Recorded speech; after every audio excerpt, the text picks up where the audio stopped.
യേശുവിനെ നാം യഥാർത്ഥത്തിൽ നാം അറിഞ്ഞ് ആ ക്രൂശിന്റെ വഴിയെ നാം യാത്ര ചെയ്യുന്നുണ്ടോ? നമ്മെ തന്നെ ത്യജിച്ച് ആ ക്രൂശ് ചുമക്കുവാനായി നാം തയ്യാറാകുന്നുണ്ടോ?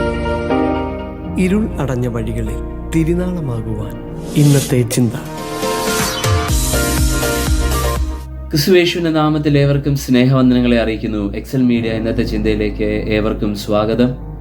ഇന്ന് നാം ധ്യാനിക്കുവാനായി എടുത്തിരിക്കുന്ന വിശുദ്ധ വേദഭാഗം വെളിപ്പാട് പുസ്തകം 6-ാം അധ്യായമാണ്. 5-6 അധ്യായങ്ങൾ നാം ഒരുമിച്ച് ധ്യാനിക്കുമ്പോൾ അല്ലെങ്കിൽ ഒരുമിച്ച് നാം പഠിക്കുമ്പോൾ 5-ാമത്തെ അധ്യായത്തിൽ രക്ഷകനായ വീണ്ടെടുപ്പുകാരനായ അറുക്കപ്പെട്ട കുഞ്ഞാടിനെ നാം കാണുന്നു. സകല ദൂതന്മാരും മൂപ്പന്മാരും യോഗ്യനായ കുഞ്ഞാടിനെ ആരാധിക്കുകയാണ്. യഹൂദാ ഗോത്രത്തിലെ സിംഹമായവൻ, അറുക്കപ്പെട്ട കുഞ്ഞാട് പുസ്തകം തുറക്കുവാനായി യോഗ്യനായത് 5-ാമത്തെ അധ്യായത്തിൽ നാം കാണുമ്പോൾ 6-ാമത്തെ അധ്യായത്തിൽ ആ മുദ്രകൾ ഓരോന്നും കുഞ്ഞാട് തുറക്കുകയാണ്. ഓരോ മുദ്രകൾ തുറക്കുമ്പോഴും ഈ ഭൂമിയുടെ മേൽ മനുഷ്യവംശത്തിന്റെ മേൽ, ഈ ഭൂമിയുടെ അന്തരീക്ഷങ്ങളുടെ മേൽ ന്യായവിധികൾ, ദൈവത്തിന്റെ ന്യായവിധി പുറപ്പെടുകയാണ്. അതിന്റെ അവസാന ഭാഗങ്ങളിലേക്ക് നാം കടന്നു വരുമ്പോൾ മനുഷ്യരുടെ പാപത്തിന്റെ ആ കാഠിന്യത നമുക്ക് കാണുവാൻ കഴിയും. കുഞ്ഞാടിന്റെ കോപമാണ് എന്ന് അവർ തിരിച്ചറിയുന്നുണ്ടെങ്കിലും മാനസാന്തരപ്പെടാനോ കുഞ്ഞാടിനോട് ദയക്കായി കൃപയ്ക്കായി യാചിക്കാനോ അവർക്ക് സാധ്യമാകുന്നില്ല. അവർ പറയുന്നത് ഇപ്രകാരമാണ്. 15-ാമത്തെ വാക്യത്തിൽ ഇപ്രകാരം കാണുന്നു: ഭൂമിയിലെ രാജാക്കന്മാരും മഹത്വക്കളും സഹസ്രാധിപന്മാരും അങ്ങനെ ധനവാന്മാരും എന്നുവേണ്ട സകലരും, അവർ ഇപ്രകാരമാണ് പറയുന്നത്, മലകളുടെ ഉള്ളിലേക്ക് അവർ ഒളിക്കുകയാണ്. മലകളോടും പാറകളോടും പറയുകയാണ്, ഞങ്ങളുടെ മേൽ വീഴുക, സിംഹാസനത്തിൽ ഇരിക്കുന്നവന്റെ മുഖം കാണാതെ വണ്ണവും കുഞ്ഞാടിന്റെ കോപം തട്ടാതെ വണ്ണവും ഞങ്ങളെ മറയ്ക്കുവീൻ. അവരുടെ മഹാകോപ ദിവസം വന്നു, ആർക്ക് നിൽക്കുവാൻ കഴിയും?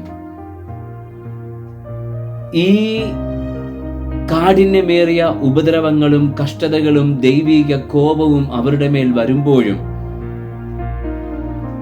അവരുടെ ഉള്ളിലെ പാപത്തിന്റെ കഠിനത നിമിത്തം ദൈവത്തോട് കൃപയാചിക്കുവാനായി, ദൈവത്തോട് കരുണയാചിക്കുവാനായി അവർക്ക് സാധ്യമാകുന്നില്ല. ആ ദിനം ഏറ്റവും അടുത്തിരിക്കുകയാണ്. യഹോവയുടെ പ്രതികാര ദിവസം, യാക്കോബിന്റെ കഷ്ടകാലം, മഹോപദ്രവ കാലം എന്നൊക്കെ നാം ദൈവവചനത്തിൽ നമ്മൾ കാണുന്ന ആ ദിവസം ഏറ്റവും അടുത്തിരിക്കുകയാണ്. ഇവിടെ ഒരു ചോദ്യം ഈ അധ്യായം നമ്മുടെ മുമ്പാകെ വെക്കുന്നുണ്ട്. 5-ാമത്തെ അധ്യായത്തിലെ അറുക്കപ്പെട്ട കുഞ്ഞാടിന്റെ കൃപയാണോ നമ്മൾക്ക് ആവശ്യം? 6-ാമത്തെ അധ്യായത്തിൽ കുഞ്ഞാടിന്റെ കോപത്തിലേക്കാണോ നാം പോകുന്നത്? ഒരുപക്ഷെ നമ്മൾക്ക് പെന്തെക്കോസുകാരൻ എന്നോ അല്ലെങ്കിൽ വീണ്ടെടുക്കപ്പെട്ടവനെന്നോ ഒക്കെ നമുക്ക് പേര് കാണും, ജീവനുള്ളവനെന്ന് നമുക്ക് പേര് കാണും. എന്നാൽ ആത്മാവ് നമ്മളോട് പറയുന്ന ദൂത് എന്താണ്? ജീവനുള്ളവൻ എന്ന പേരിലാണോ നാം ആയിരിക്കുന്നത്, അതോ യഥാർത്ഥത്തിൽ നമുക്ക് ജീവനുണ്ടോ? യേശുവിനെ നാം യഥാർത്ഥത്തിൽ നാം അറിഞ്ഞ് ആ ക്രൂശിന്റെ വഴിയെ നാം യാത്ര ചെയ്യുന്നുണ്ടോ? നമ്മെ തന്നെ ത്യജിച്ച് ആ ക്രൂശ് ചുമക്കുവാനായി നാം തയ്യാറാകുന്നുണ്ടോ?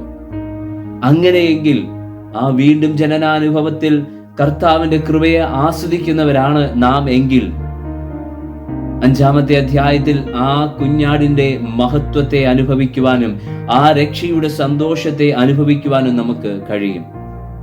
അതല്ല എങ്കിൽ ആ പാപത്തിന്റെ കാഠിന്യത നിമിത്തം നാം നമ്മെ തന്നെ ഏറ്റവും അധികമായി ഉയർത്തി കർത്താവിന്റെ കൃപയിൽ ആശ്രയിക്കാതെ, ആ യേശുവിന്റെ കർത്തൃത്വത്തിൽ ആശ്രയിക്കാതെ നമുക്ക് വേണ്ടി നാം ചിന്തിച്ചാണ് മുന്നോട്ട് പോകുന്നത് എങ്കിൽ, യഹോവയുടെ കരത്തിൽ നാം നമ്മെ തന്നെ താഴ്മയോടെ സമർപ്പിക്കുന്നില്ല എങ്കിൽ ആ കോപ ദിവസം നമുക്ക് നിൽക്കുവാൻ കഴിയുന്നതല്ല.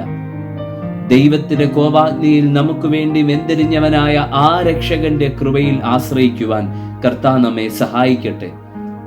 ആ മഹാകോപ ദിവസം, ആ പ്രതികാര ദിനം നമുക്ക് സഹിക്കുവാൻ കഴിയുന്നതല്ല.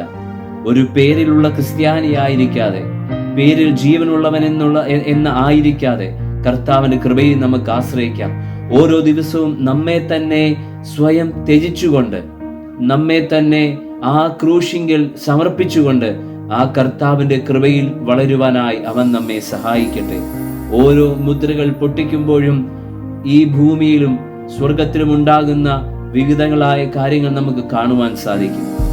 തെറ്റായ സമാധാനം, ക്ഷാമം, അങ്ങനെ വിവിധങ്ങളായുള്ള മരണം, അങ്ങനെ വിവിധങ്ങളായുള്ള ന്യായവിധികൾ നമുക്ക് കാണുവാൻ സാധിക്കും. ആകയാൽ എന്നെ കേൾക്കുന്ന ദൈവജനത്തോട് എനിക്ക് പറയുവാനുള്ള ഒരു സന്ദേശം, അത് നമ്മുടെ മേൽ വരില്ല എന്ന് നമുക്ക് പറയുവാൻ സാധിക്കും. എന്നാൽ ആഴത്തിൽ ആത്മാവ് നമ്മളോട് പറയുന്ന ദൈവിക ശബ്ദം ഇതാണ്: ജീവനുള്ളവൻ എന്ന് നമുക്ക് പേരുണ്ട് എങ്കിലും ശരിക്കും നമ്മൾക്ക് ആത്മീയ ജീവനുണ്ടോ? ദൈവത്തിന്റെ ആത്മാവ് നടത്തുന്നവരാണോ നമ്മൾ? അങ്ങനെയെങ്കിൽ ദൈവത്തിന്റെ മക്കളാകും.